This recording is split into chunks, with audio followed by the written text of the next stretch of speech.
Bible की भविष्यवाणी Israel के खिलाफ ईरान।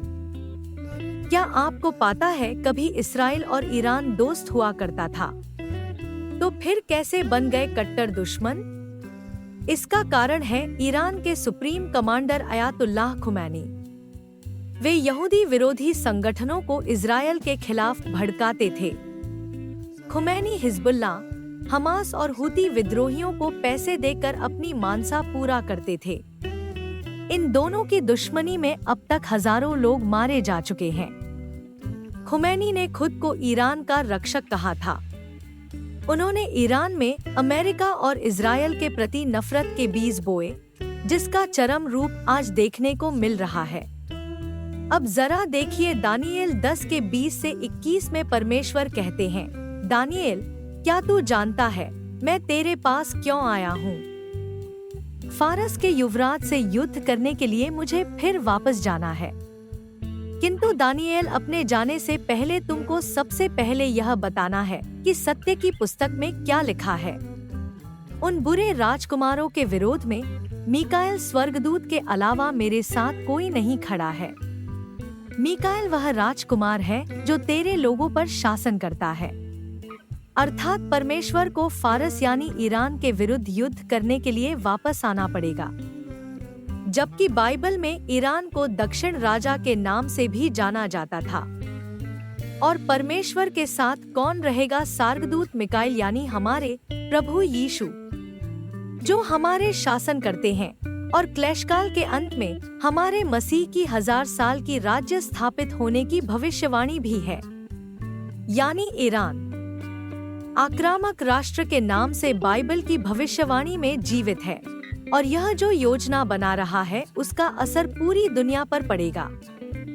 बाइबल की भविष्यवाणी में यह दक्षिण के राजा के रूप में की है।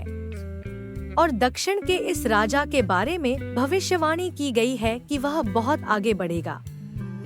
आज हमारे सामने यह भविष्यवाणी पूरी हो रही है।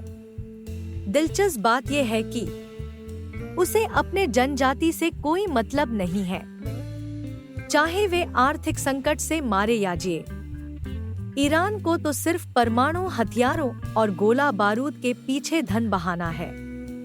और न्यूज़ चैनलों ने भी सिर्फ बमबारी के बात ही किए जा रहे हैं, क्योंकि उसे अपना व्यू चाहिए। वे यह नहीं बताते कि ईरान कितना अत्याचारी शासक है। अपना देश के साथ साथ मध्य पूर्व में भी ईसाइयों के खिलाफ नरसंहार के करीब उत्पीड़न हो रहा है। लाखों लोगों को अपने घर छोड़ने पड़े हैं। कई लोग अपने देश छोड़कर भाग गए हैं। पूरे क्षेत्र में उदारवादी और चरमपंथी मुसलमानों ने स्कूलों और व्यवसायों में ईसाइयों के साथ भेदभाव किया है और उनका बहिष्कार किया है।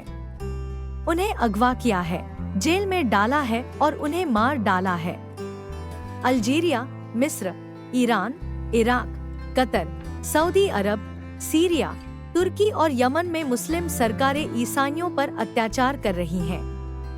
कट्टरपंथी इस्लाम बढ़ रहा है और जो देश इसे एक शक्तिशाली हथियार में बदल रहा है वह ईरान है। बाइबल की भविष्यवाणी इस बारे में विस्तार से बताती है। यह वास्तव में मध्य पूर्वी मुस्लिम राष्ट्रों के बीच अंतर करती है जो ईरान द्वारा नियंत्रित होंगे और वे जो उत्तर के राजा के साथ गठबंधन करेंगे। उत्तर के राजा यानी रूस। हाल का इतिहास जिसका नेतृत्व ईरान कर रहा है, जिसे दक्षिण के राजा के रूप में दानियेल 11 के 40 में भविष्यवाणी की गई थी। और जैसे ईरान ने बिना किसी चेतावनी के, बिना किसी उकसावे के इजराइल पर 300 से ज्यादा बैलिस्टिक मिसाइलें दागी। हमें इजराइल, ईरान और आसपास के इस्लामी देशों के बीच बढ़ते तनाव को नजरअंदाज नहीं करना चाहिए, जिनका उद्देश्य पवित्र भूमि पर आक्रमण करना है। चुनौतियों और संघर्षों से भरा मध्य पूर्व क्षेत्र, जिसमें इजराइल, ईरान, इराक, सीरिया और तुर्की जैसे प्रमुख खिलाड़ी शामिल हैं। ईरान एक मुख्यतः शिया मुस्लिम देश, हिजबुल्लाह, हमास, गाजा में फिलिस्तीनी आतंकवादी संगठनों, यमन में हौथियों और इराकी और सीरियाई लड़ाकों, जो इज़राइल द्वारा संरक्षित सीमाओं और सुरक्षा चौकियों में घुसपैठ करना चाहते हैं। ईरान इस्लामी भविष्यवाणी को पूरा करने के लिए युग समाप्त करने वाला समय सारिणी से काम कर रहा है। ईरान एक सर्वनाशकारी नरसंहार विचारधारा से प्रेरित है। परमाणु क्षमता की अपनी खोज में ईरान इज़राइल को मिटा देना चाहता है। लेबनान, यमन और इराक सहित कई देशों से हमले शुरू किए हैं, जिससे यह चिंता पैदा हो गई है कि गाजा में चल रहा संघर्ष संभावित एक बड़ा युद्ध में बदल सकता है।